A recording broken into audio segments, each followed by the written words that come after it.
ఓం శ్రీ మాత్రే నమః. అందరికీ నమస్తే అండి. Welcome back to Lakshmi home maker double ఛానల్కి స్వాగతం అండి. చిన్న మినీ బ్లాగ్ మీతో షేర్ చేసుకుంటున్నాను.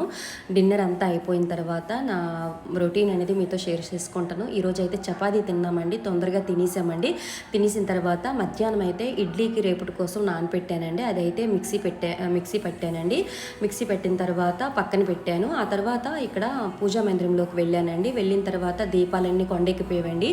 ఈవినింగ్ పెట్టిన దీపారాధన అంతా కొండెక్కిపోయిన తర్వాత అవి తీస్తున్నానండి. ఎందుకంటే ముందు రోజే మనం క్లీన్ చేసుకొని పెట్టుకుంటే నెక్స్ట్ డేకి హరాముగా మనము పూజ చేసుకోవచ్చు. ఇది నాకు ఇవన్నీ చేసేసరికి అరగంట అయినా పడుతుందండి, తోముకొని తుడుచుకొని బొట్లు పెట్టేసరికి.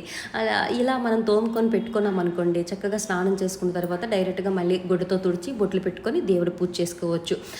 వీలున్నప్పుడు నాకు టైం ఉండేటప్పుడు నైట్ తోముకోవడానికి ట్రై చేస్తాను. టైం లేనప్పుడు మరి నేనేమి తోమనండి, నెక్స్ట్ డే తోముతూ ఉంటాను. అయితే ఇక్కడైతే రాగి బింది అమ్మ గృహప్రవేశానికి అయితే నాకు ఇచ్చిందండి. కొత్త ఇంటికి వచ్చిన తర్వాత రాగి బిందులో వాటర్ నింపించుకొని తాగుతున్నామండి. అంటే మార్నింగ్ లేచిన వెంటనే రాగి పాత్రలో నీళ్ళు తాగితే మంచిది కదా అని నేనైతే ఈ రాగి బింది తీసి పక్కన పెట్టి వాటర్ నింపేసి దీనిలోన వాటర్ అయితే తాగుతున్నాము. వంట కూడా దీనిలో ఉండే వాటర్తో వంట చేస్తున్నానండి.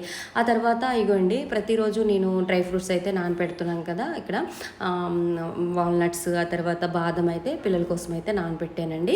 ఒకసారి వాష్ చేసిన తర్వాత నానపెట్టాలి, కాకపోతే నల్లగా మట్టిలాగా వస్తుందనమాట. అందుకోసం వాష్ చేసిన తర్వాత నానపెడితే బాగుంటుందండి. ఆ తర్వాత ఇగోండి, స్టవ్ మొత్తం ఇక్కడైతే క్లీన్ చేస్తున్నానండి. ప్రతిరోజు ఈ గ్యాస్ స్టవ్ కొన్ని నుంచి ప్రతిరోజు క్లీన్ చేసుకుంటున్నాను. స్టీల్కి గ్లాస్కి చాలా డిఫరెన్స్ ఉంటుందండి. చాలా స్మూత్గా హ్యాండిల్ చేయాలి. ఇది మనం వేడిగా ఉండేటప్పుడు మాత్రం దీన్ని అస్సలు టచ్ చేయకూడదు అనమాట, తొడకూడదు. వాళ్ళు చెప్పారనమాట, వేడిగా ఉండేటప్పుడు దీనికి టచ్ చేయొద్దు మేడం, వంట అంతా అయిపోయిన తర్వాత మీరు దీన్ని తుడుచుకోండి, అప్పుడు మీకు బాగుంటుంది అని అన్నారు. నేను అప్పటి నుంచి వాళ్ళు చెప్పిన నుంచి నేను కొంచెం స్టవ్ చల్లగా అయిపోయిన తర్వాతే తుడుస్తానండి.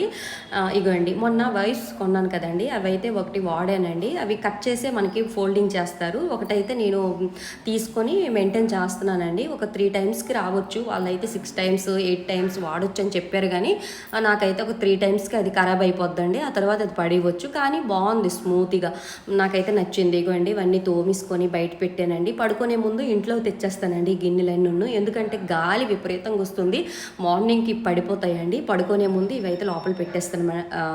ఫ్రెండ్స్, వీడియో నచ్చిందా? నచ్చితే లైక్ చేసి షేర్ చేయండి.